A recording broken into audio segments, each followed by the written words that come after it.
Hi, I'm Kevin, a speech-language pathologist here at Super Duper Publications, and this is Auditory Memory High-Interest Quick Stories. And we have curriculum-based stories for science and social studies.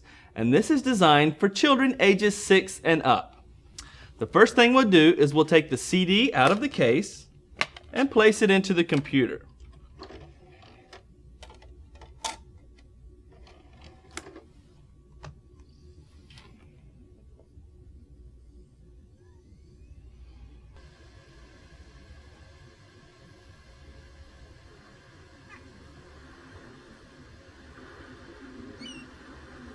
Super Duper Publications presents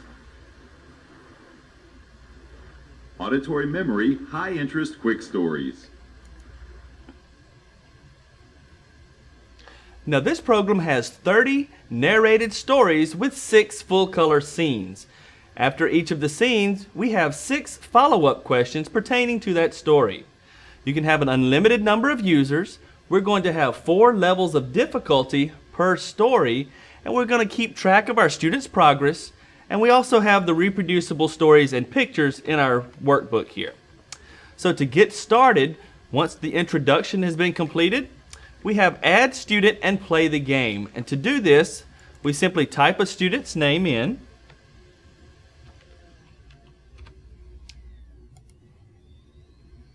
and then we hit add student and play the game.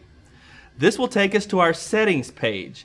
Now here is where we can choose between level 1, level 2, level 3, or level 4.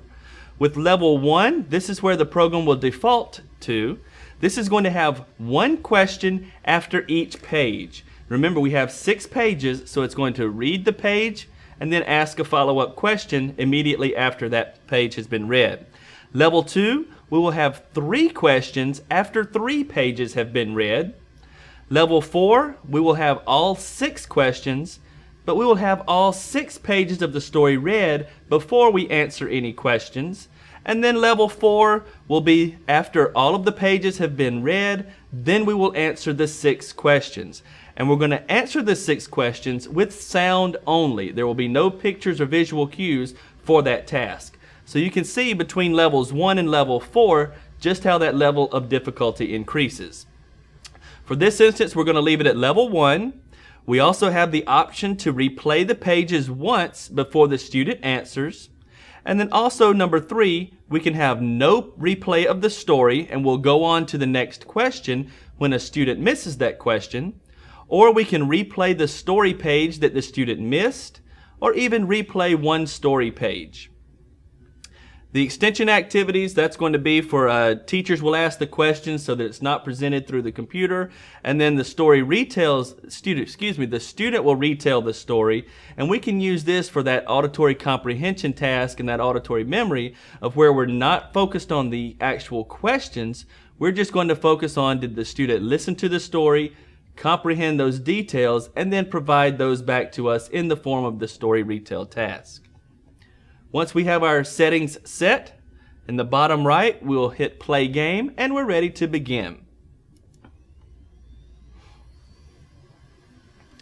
Now we have our stories that are listed on each menu page. Down at the bottom, you'll notice we have level 1, level 2, level 3, level 4, and then all levels. That is going to indicate the levels that we're actually targeting for each student. And then of course, these are our stories that we have to choose from. If you want to see the current level that you have selected for your student, at the top in the middle, we can click. This is going to have our settings for us. Settings for Mark is level 1. Replay before answering, we've selected no. And then wrong answers, there is no replay. So we're wanting them to get the answers correct on that first try. So now we're ready to begin. So let's click a story and start.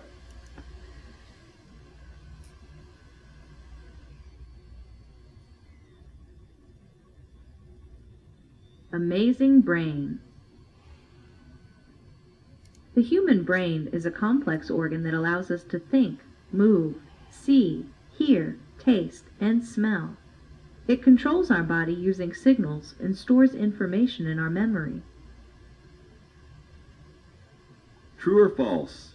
The human brain allows us to think, move, see, hear, taste, and smell. True. The brain produces electrical signals when communicating with other parts of our body. Nerves send these signals throughout the body. How does the brain communicate with other parts of our body? It produces electrical signals that send messages. The average human brain weighs about 3 pounds. At birth, the human brain weighs less than a pound. The brain reaches its full size at about 6 years of age. When does the brain reach its full size? At 6 years of age. The brain has 3 main parts: the cerebrum, the cerebellum, and the brainstem. The cerebrum is the thinking part of the brain. The cerebellum controls balance and movement. The brainstem controls body functions that keep us alive, like breathing and blood circulation. What are the 3 main parts of the brain? Cerebrum, cerebellum, and brainstem. The brain gets 20% of the blood flow in the entire body. Blood vessels supply the brain with oxygen and nourishment and take away wastes. If brain cells do not get oxygen for 3 to 5 minutes, they begin to die. Why are blood vessels important? They supply the brain with oxygen and nourishment. The brain even controls our feelings. Feelings come from our brain. In fact, scientists believe that the amygdala is the part of the brain that controls our feelings. Where do our feelings come from? Our brain. So as you can see, once the story has been completed, it will actually track the student's progress for incorrect and correct answers per story page, and then it gives you a summary here on this page here. When we're done, we can, on the bottom left, hit Return to Story List, and it takes us back to the story menu. You'll notice that once we've completed a story, it's going to provide a check mark so that we know that that task has been completed. Once again, we're on level 1. So to go to another story, we simply select that story, but say we want to change the settings. First, we can do the settings, and now let's do level 2, which is 3 questions after 3 picture scenes of the story have been presented. And let's look at Blackbeard, Terror at Sea.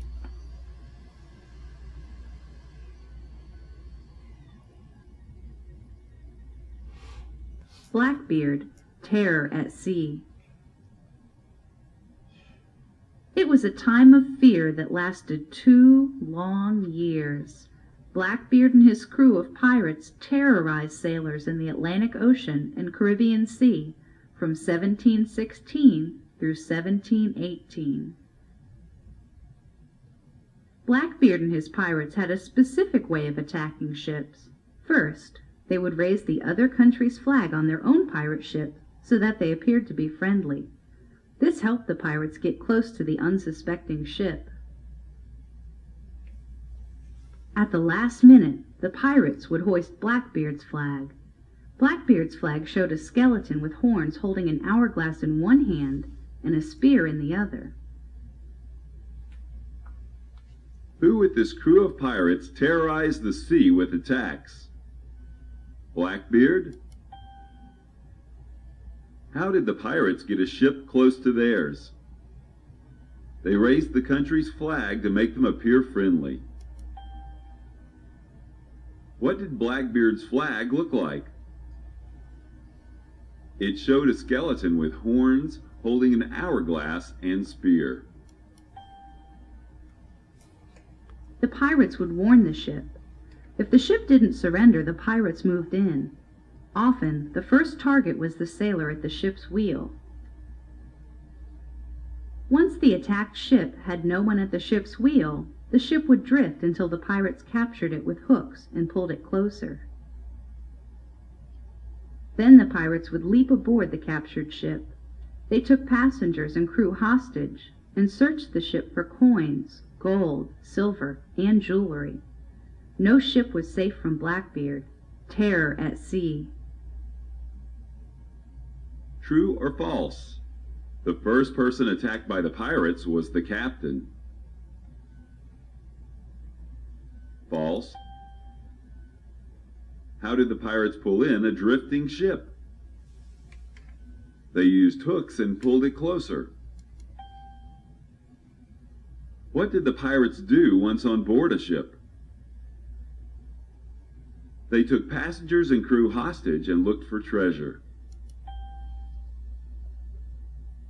So again, once you've completed the story activity and answered the questions, it's going to give you a review of correct and incorrect answers. And then also we can go back to the story page to choose a different story if we so choose. We can also click Progress Report, and this will give us an individual representation of that student's progress. If you're wanting to have information for all of your students, we can simply do this by clicking the Instructor area, and this will provide us with a comprehensive screen of all of our students, the date, as well as the stories that they have completed and the appropriate level that you've selected for them. At any time, you can also select to print this page. That way you have a hard copy of your data for all of your students. You can even have the option of saving this information to a spreadsheet. Back to the home page, you'll notice that we also have tutorials, and this will provide individual tutorials with each section of the program, whether it's introduction and sign in, change the settings, add students and change settings, the instructor area, saving the data to a spreadsheet, selecting a story, or to play a story. We can go back to the main screen here. Once the students have completed the story activities on the computer, remember we also have our workbook, and this is going to be great for that follow-up, carryover activities, or we can use these for homework as well. Now this is going to contain 30 stories that are the same as presented on the software. For example, here's the Amazing Brain story. We have it here at the top, and we have 8 additional fun and engaging follow-up questions. We also have the picture sequence of the story that the students can cut out and arrange in the correct sequence as they practice their story retell skills. In addition, we also have sentence strips. Now you notice in the back, once again, this is for the Amazing Brain. So now we have sentence strips with the text as well as the visual picture, so the students can use these when actually practicing that story retell skill as well. And finally, we have an answer key to help the students check their answers to make sure that they're putting these stories in the correct sequence. So with auditory memory, high interest quick stories, you'll notice this is a great way for students to practice and improve their auditory memory and comprehension skills. So if you'd like to learn more about this product, please visit our website, superduperinc.com, and even check out our Facebook page. We would love for you to share your thoughts and ideas on how you can use this product with your students.